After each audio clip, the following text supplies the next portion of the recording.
Bem-vindo ao canal para o Reino. Somos uma comunidade que busca inspirar, educar e compartilhar o amor e a sabedoria do nosso Pai Celestial. Aqui você encontrará uma variedade de conteúdos que visam fortalecer a fé, promover a espiritualidade e aprofundar o relacionamento com Deus. Nós vamos aprender algumas lições do que Deus quer falar para essa igreja. E a igreja de Esmirna, eu quero ler alguns versículos com vocês. A partir do verso 8 diz assim: Ao anjo da igreja em Esmirna escreve: Estas coisas diz o primeiro e o último, que esteve morto e tornou a viver. Conheço a tua tribulação, a tua pobreza, mas sei que és rico, e a blasfêmia dos que a si mesmos se declaram judeus e não são, sendo antes sinagoga de Satanás. Não tenha medo das coisas que você vai sofrer. Eis que o diabo está para lançar em prisão alguns dentre vós, para serem postos à prova. Vocês terão tribulação de 10 dias, ser fiel até a morte, e dar-te-ei a coroa da vida. Quem tem ouvidos, ouça o que o Espírito diz às igrejas. O vencedor de nenhum modo sofrerá o dano da segunda morte. Essa igreja, ela é muito importante no contexto do Apocalipse, porque ela, junto com a igreja de Filadélfia, são as únicas igrejas que não receberam reprovação de Deus. Todas as outras igrejas, são 7 igrejas, todas as outras igrejas receberam algum tipo de reprovação, e às vezes reprovações muito duras. A igreja de Esmirna foi a igreja que mais recebeu palavras de alento, mais palavras de fortaleza, e essa igreja era uma igreja extremamente fiel, uma igreja extremamente comprometida. Mas para você entender quão comprometida e quão fiel era a igreja de Esmirna, você tem que entender o contexto em que essa igreja vivia, em que as pessoas dessa igreja viviam. A cidade de Esmirna era uma cidade muito importante no Império, porque era uma das poucas cidades livres no Império Romano. E para uma cidade ser livre no Império Romano, ela tinha que ter um templo dedicado à adoração do imperador. Então, nessa cidade, uma vez por ano, todos os moradores da cidade tinham que ir ao templo para adorar o imperador e dizer: o imperador é Senhor e Deus. O imperador romano é Senhor e Deus. E quando a cidade construía esse templo e dizia isso ao imperador romano, era uma cidade livre para escolher o seu próprio governo. Então, não era nem que os habitantes queriam adorar o imperador, eles queriam ser livres do império e ter a liberdade de escolher o próprio governo. E a cidade vivia bem assim: uma vez por ano, queimava incenso para adorar o imperador e dizia: o imperador é Senhor e Deus. Mas começou a surgir no meio da cidade de Esmirna um grupo de pessoas que parou de ir adorar o imperador e não mais dizia: o imperador é Senhor e Deus. Como se chamava esse povo? Me ajudem. Os cristãos. Os cristãos disseram: não, nós não podemos adorar o imperador, e nós não podemos dizer que um homem é Senhor e Deus, não importa o cargo que ele exerça. Então, os cristãos de Esmirna começaram a se negar a adorar o imperador e começaram a sofrer uma dura perseguição, começaram a sofrer morte, perseguição, prisão. Então, o contexto da vida da igreja de Esmirna é de uma igreja muito perseguida, uma igreja que muitos foram mortos, muitos foram presos. E apesar de tudo isso, de toda essa fidelidade, toda essa dificuldade, eles eram fiéis. E quando você ouve que uma pessoa é fiel, que uma pessoa é comprometida com a causa de Deus, que uma pessoa abre mão de qualquer coisa para ficar do lado de Deus, logicamente o que nós esperamos é que essa pessoa ouça de Deus: fique tranquilo, a sua fidelidade é uma bênção e você não vai ter problema nenhum. Mas quando você lê a carta de Paulo, de Jesus para a igreja de Esmirna, escrita por João, ele usa 7 palavras para falar das dificuldades que essa igreja ia receber por sua fidelidade.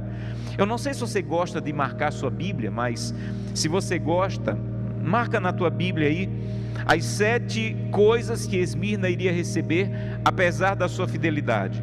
Olha o que diz aí, verso A partir do verso 9: tribulação, pobreza, blasfêmia, sofrimento, prisão, prova e morte.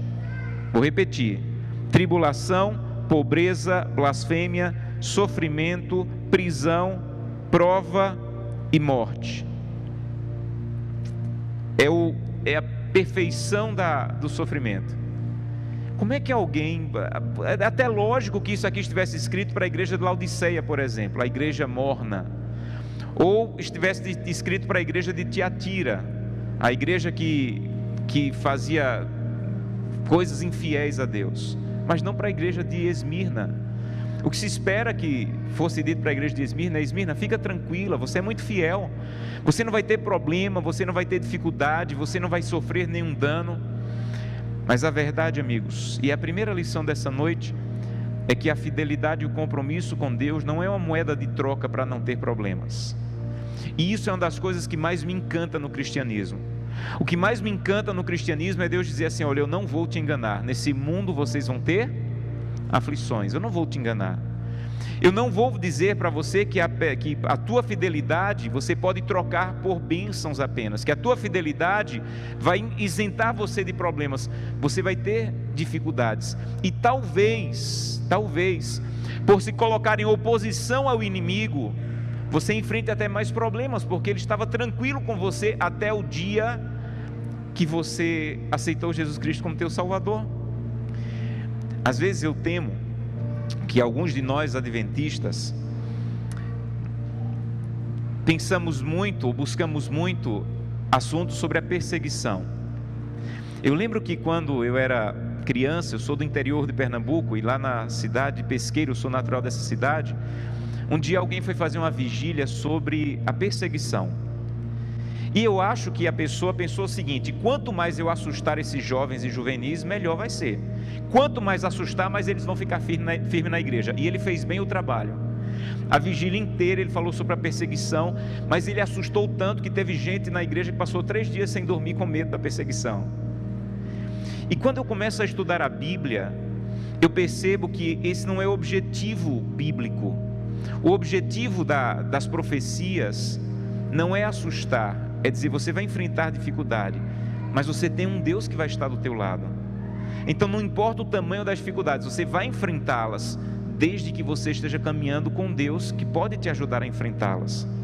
Então quando Deus fala para a igreja de Esmirna: olha, você vai sofrer tribulação, você vai sofrer perseguição, você vai sofrer morte, você vai sofrer dificuldades, mas eu não quero apresentar apenas isso para você, porque apesar ou além das 7 dificuldades da igreja de Esmirna, olha para a tua Bíblia, Deus diz assim: eu vou te apresentar outras coisas que você vai receber por sua fidelidade. Não é só tribulação, não é só pobreza, blasfêmia, sofrimento, prisão, prova, morte.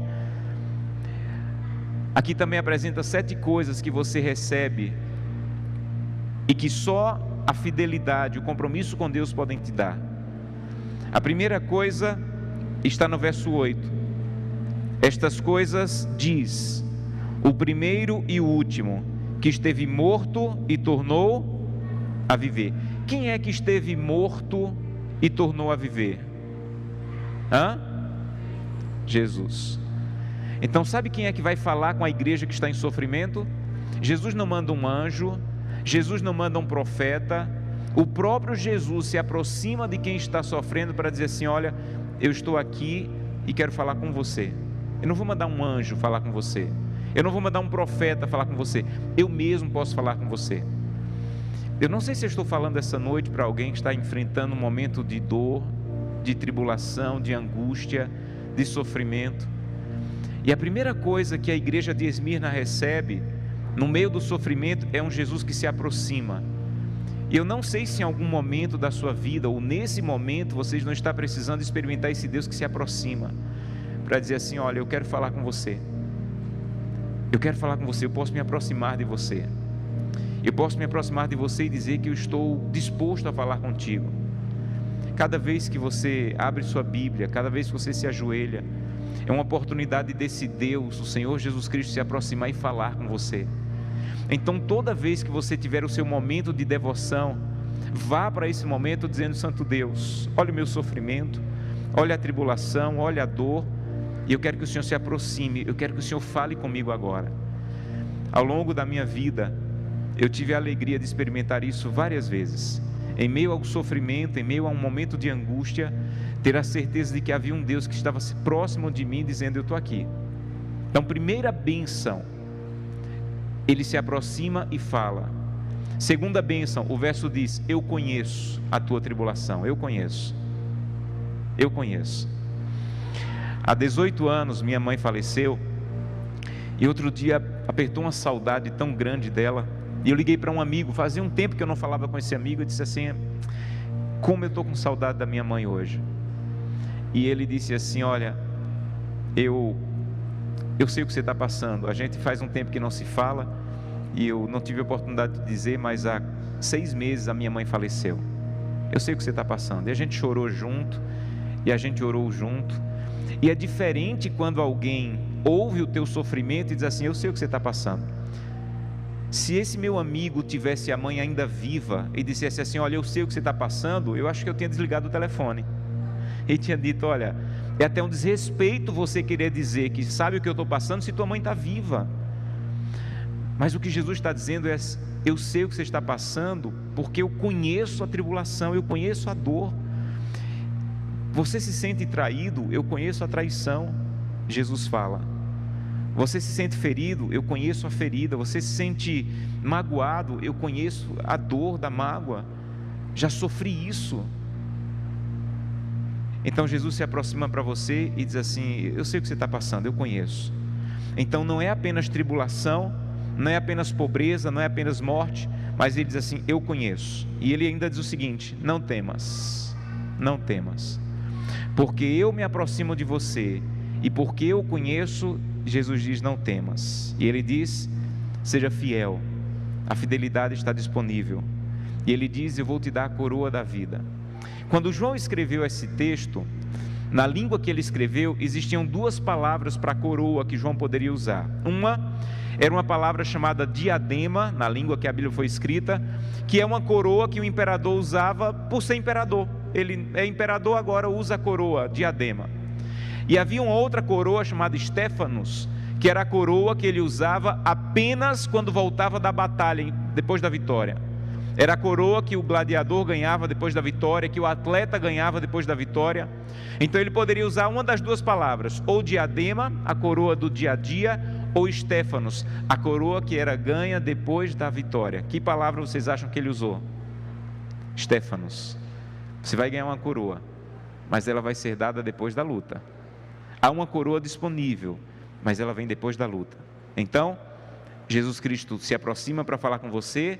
Ele diz: eu conheço o que você está passando. Ele diz: não temas. Ele diz: seja fiel. Ele diz: vou te dar a coroa. Ele diz: você vai vencer. E ele diz: você não vai sofrer o dano da segunda morte.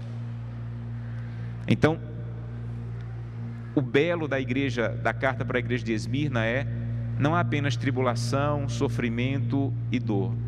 Há também a certeza da presença de Deus, a fortaleza dEle, Ele falar ao seu coração, Ele se aproximar de você. E a pergunta que você tem que responder essa noite é: você quer, mesmo apesar da tribulação, do sofrimento, das dificuldades, mas você quer a coroa da vida, você quer não sofrer o dano da segunda morte, você quer a vitória? Então permaneça ao lado de Cristo, permaneça ao lado dEle. Mas tem uma coisa linda ainda nessa carta. Olha o que diz aí no verso 10. Verso 10, e para mim essa é uma das coisas mais importantes dessa carta. Verso 10 diz assim: ser fiel até o sábado pela manhã, e dar-te-ei a coroa da vida. É assim que diz sua Bíblia? Não é? Então a sua Bíblia diz mais ou menos assim: ser fiel até o dízimo, e te darei a coroa da vida. Assim diz sua Bíblia? Não. Como é que diz a Bíblia? Ser fiel até onde a fidelidade te levar. E aqui está a parte para mim mais importante da mensagem da igreja para Esmirna. O que Jesus está dizendo para Esmirna e para mim e para você é: meu filho, por favor, não coloque a fidelidade numa caixinha no sábado pela manhã. Senhor, está aqui, sábado pela manhã te pertence. sábado à noite eu faço o que eu quero. Já te dei o sábado pela manhã. Ser fiel até onde a fidelidade te levar. Deus não diz assim: olha, ser fiel até o dízimo, e o restante pertence a você. Deus diz assim: seja fiel até onde a fidelidade te levar. Infelizmente, nós talvez nos auto-enganamos com a ideia de que numa semana de 7 dias, Deus quer um dia. Isso não é bíblico. Não há um versículo na Bíblia que diz que Deus quer apenas o sábado. Quando eu era criança, tinha uma música que dizia: 1, 2, 3, 4, 5, 6 para nós, e o 7º é para Cristo. Em essência, essa música está errada. Deus não quer apenas o sábado. Deus quer o domingo, a segunda, a terça, a quarta, a quinta, a sexta. E o sábado é para celebrar um Deus que você passou a semana com Ele. É por isso que na Bíblia, no livro de Malaquias e Isaías, tem versículos que Deus diz assim: eu não suporto mais os sábados que vocês guardam. Não é que Deus não queira o sábado. Já leu esse versículo na Bíblia? Não é que Deus não queira mais o sábado, é que Deus não quer um sábado de uma pessoa que passou a semana toda sem Ele. Senhor, não te busco no domingo, não faço culto familiar na terça, na quarta, na quinta, está aqui o sábado. Deus está dizendo: por favor, não coloque a fidelidade numa caixa. Eu quero que você seja fiel até onde eu pedir que você venha a ser fiel. E há mais horas sagradas, escuta bem isso aqui, há mais horas sagradas na tua semana do que o sábado pela manhã. O horário do culto familiar, meus irmãos, deveria ser tão sagrado quanto o sábado pela manhã. Ellen White, ela diz que ela tinha medo de dormir em uma casa que não tinha culto familiar. Ela disse: eu só dormiria nessa casa na esperança de ajudar essa família a começar a colocar o culto em dias. Será que ela teria medo de dormir na sua casa? Porque talvez você tenha muito compromisso com o sábado pela manhã, mas esteja esquecendo outros momentos sagrados que Deus tem na tua semana. É isso que Deus está dizendo para a igreja de Esmirna. Porque, meus irmãos, quanto mais próximo do fim, mais a nossa fidelidade tem que ser profunda e ampla. Hoje, a fidelidade no tempo às vezes é o sábado pela manhã, mas quanto mais perto do fim, e segundo os livros de Daniel, Apocalipse, o livro Grande Conflito, quando se aproxime o fim, quando sai o decreto proibindo a guarda do sábado, você não vai ter só que guardar o sábado, você vai ter que viver ou morrer por essa verdade. Então, se você diz: não, tudo que eu tenho de fidelidade é o sábado pela manhã, no momento que sai um decreto, você vai dizer: não, ninguém me falou isso, sábado pela manhã estava no contrato, além disso nada mais. Então você tem que ir a Deus dizendo: Santo Deus, está aqui o sábado pela manhã, mas a minha semana pertence ao Senhor. E sabe o que Deus vai dizer? Meu filho, então faz o seguinte, pega a segunda-feira à noite e reserva a segunda-feira à noite para dar estudo bíblico. E você vai dizer: Santo Deus, já te entreguei o sábado, mas segunda-feira à noite vai ser sagrada, eu vou dar estudo bíblico. Meu filho, Deus vai te dizer: pega aquele horário ali no começo do dia e reserva ele para você me buscar de maneira pessoal, de maneira intensa. Senhor, eu já te entreguei o sábado, mas não é apenas o sábado, Senhor, eu quero te entregar esse horário para a minha devoção pessoal, eu quero te entregar esse horário para o meu culto familiar. Eu admiro muito, ou admirava muito um pregador batista chamado Billy Graham. E um dia Billy Graham foi para um programa de entrevistas de um entrevistador americano chamado Larry King, que tinha o costume de colocar os seus entrevistados assim contra a parede. E ele perguntou para Billy Graham: Billy Graham, tem algum pecado que você cai continuamente nele, que você se envergonha? E era uma pergunta delicada, porque se Billy Graham dissesse que não, todo mundo ia dizer assim: é mentira, quem é que não tem pecado? E se ele dissesse que sim, a próxima pergunta seria: e qual é o pecado? E sabiamente Billy Graham respondeu: tem um pecado que eu caio nele, eu me envergonho, continuamente eu caio, e eu tenho vergonha disso. E é o pecado de começar o dia sem ter um encontro poderoso com Jesus Cristo. Irmãos, este é o pecado. Um homem que no final do dia adultera, ele adultera no final do dia porque ele começou pecando no começo do dia sem ter intimidade com Deus. Então a queda no final do dia é consequência da queda do começo do dia. Às vezes nós reservamos a presença de Deus a uma caixinha do sábado pela manhã, e a nossa queda é resultado de tentar colocar a vida religiosa dentro da caixa do sábado pela manhã, e não existe biblicamente a menor lógica nisso. O sábado é para celebrar um Deus que você passou a semana com Ele. Outro dia eu falei com um pastor muito querido, muito experiente, e disse: pastor, como eu estou preocupado em ir para a minha igreja, a igreja que eu frequento, e ver a igreja vazia na quarta noite, no culto de oração. E ele disse: Josana, eu também me preocupo com ver a igreja vazia na quarta à noite, mas sabe o que mais me preocupa? O que mais me preocupa é ver a igreja cheia no sábado pela manhã, mas cheia de pessoas vazias de Deus, porque passaram a semana sem buscar a Deus. Isso é o que mais me preocupa. E eu acho que isso era o que mais deveria nos preocupar, porque o que Deus está dizendo para a igreja de Esmirna é: Esmirna, por favor, não coloca a tua fidelidade numa caixa, seja fiel até onde a fidelidade te levar. Não coloca a tua fidelidade numa caixinha dos dízimos. Senhor, está aqui, entreguei o dízimo e agora tudo me pertence.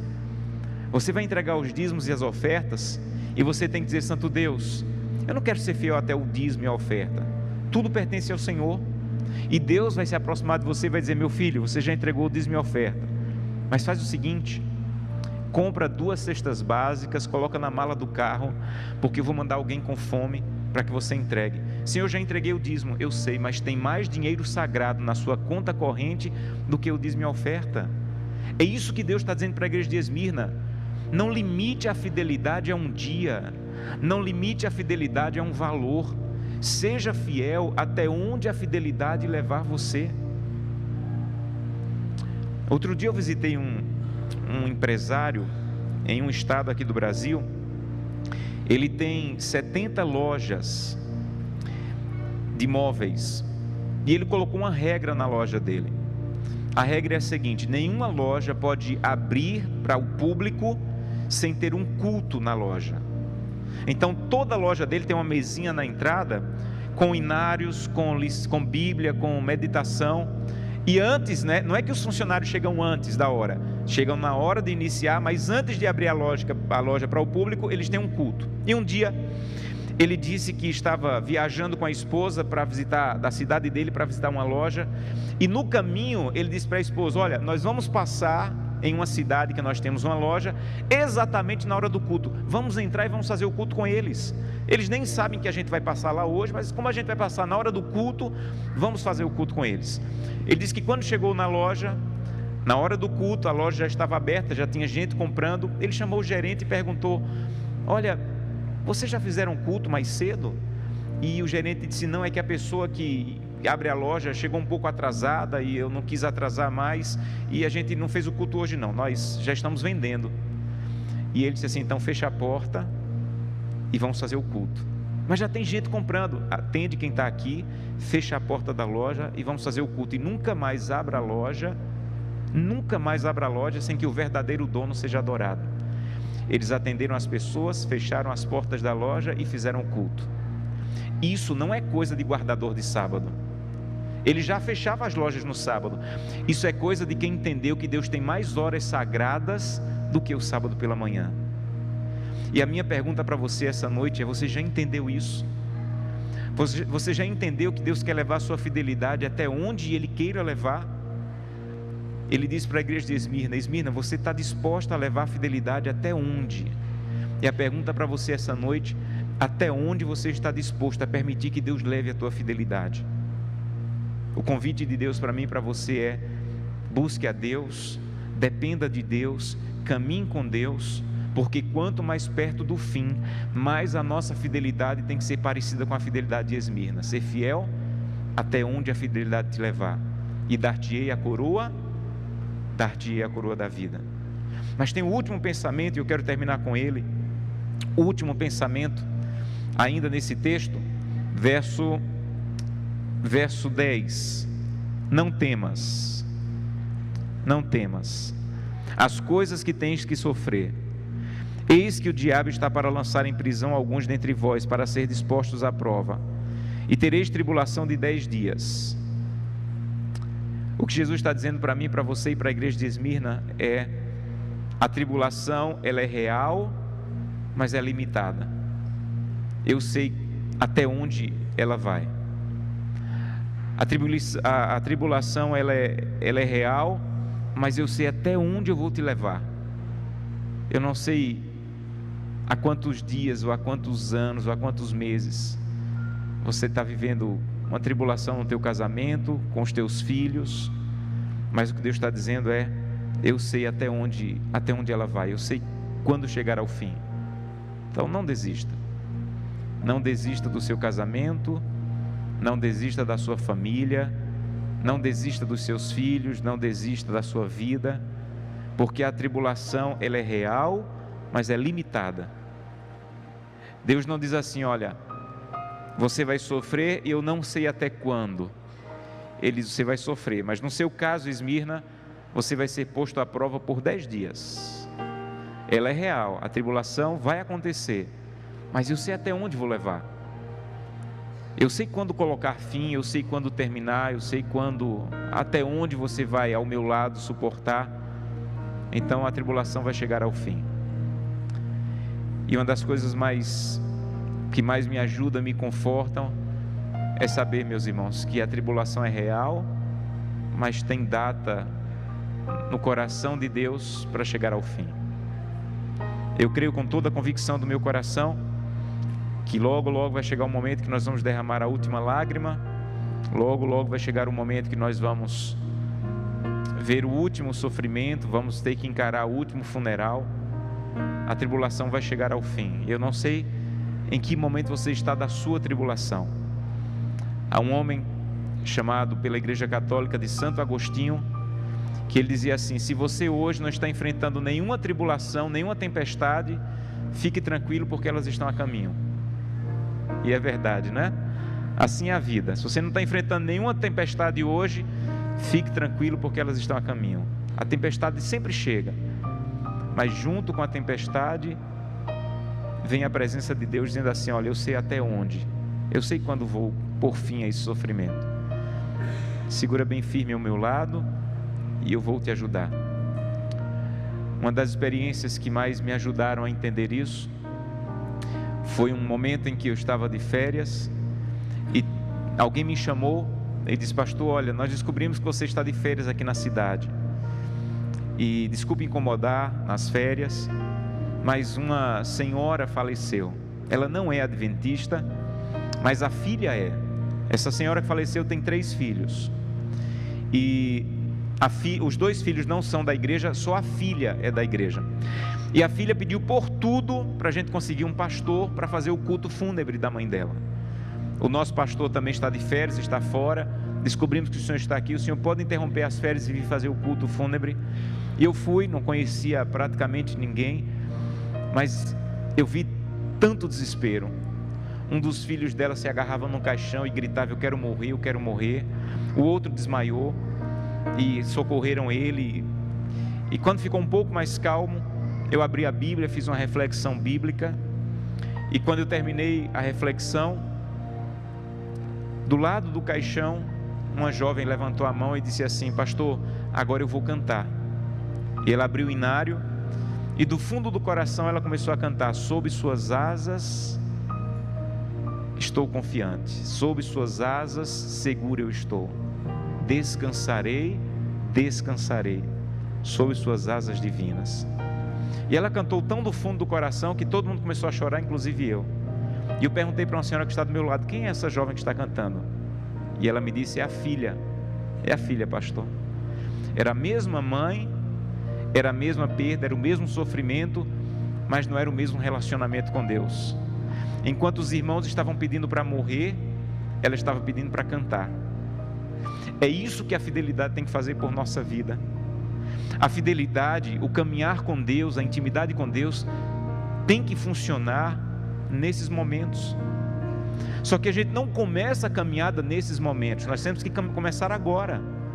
É agora que eu tenho que dizer: Santo Deus, eu quero que o Senhor caminhe comigo, eu quero que o Senhor esteja comigo, eu quero que o Senhor fale ao meu coração, eu quero te conhecer, porque quando chegar o momento de dor e tribulação, eu quero dizer: Santo Deus, eu não entendo, mas eu tenho a certeza de que a tribulação vai ter fim e que o Senhor está do meu lado. Nós vamos ouvir uma música nesse momento. Enquanto estivermos ouvindo essa música, eu gostaria de convidá-lo a dizer: Santo Deus, eu quero ser fiel, mas não quero ser fiel só no sábado pela manhã. Eu não quero ser fiel só até o dízimo, eu não quero ser fiel só até um momento da minha semana. Eu quero ser fiel até onde o Senhor achar que eu deva ir, porque eu quero a coroa da vida que me aguarda.